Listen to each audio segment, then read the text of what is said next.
Dans le monde du show business, il est de notoriété publique de certaines substances illicites circulent, et en tête la cocaïne, comme cela ressort depuis l'accident causé par Pierre Palmade le 10 février dernier sous l'emprise de cette drogue.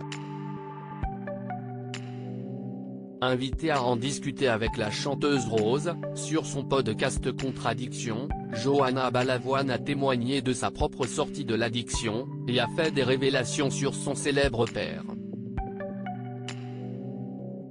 Je crois que c'était un fêtard quand même, il a essayé des trucs nés quelques mois après la disparition tragique de Daniel Balavoine. Johanna a cherché à combler un vide affectif en s'évadant dans les paradis artificiels.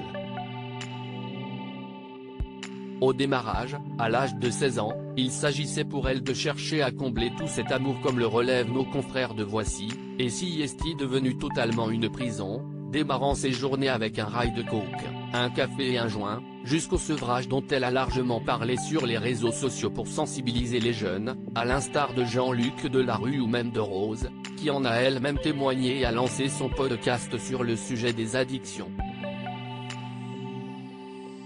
Au micro du podcast Contradiction, Johanna Balavoine a également parlé de son père et de sa propre addiction potentielle. Je crois que c'était un fêtard quand même, a-t-elle confié, il a essayé des trucs, je crois qu'il fumait des joints. Je crois que ça lui est même arrivé de prendre de la coke, mais je ne pense pas que c'était quelqu'un de... Je ne crois pas, de ce que je sais. Disparu tragiquement à l'âge de 33 ans, le célèbre chanteur a laissé à ses enfants un héritage qui a parfois été lourd à porter, comme l'a expliqué Johanna en août dernier. J'ai hérité, j'étais complètement paumé, je n'avais aucune notion de la vérité comme de la réalité.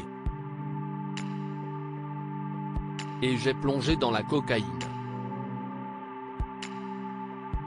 Ne se cherchant aucune excuse mais cherchant toutefois à comprendre les origines de son addiction, la jeune femme avait alors expliqué: je me suis dit que je ne pouvais pas continuer à mentir comme ça, à vivre dans cette illusion.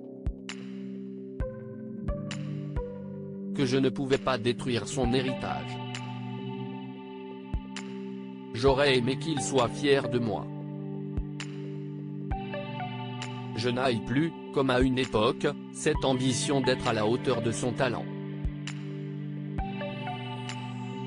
Mais je n'avais pas envie d'être quelqu'un de pourri.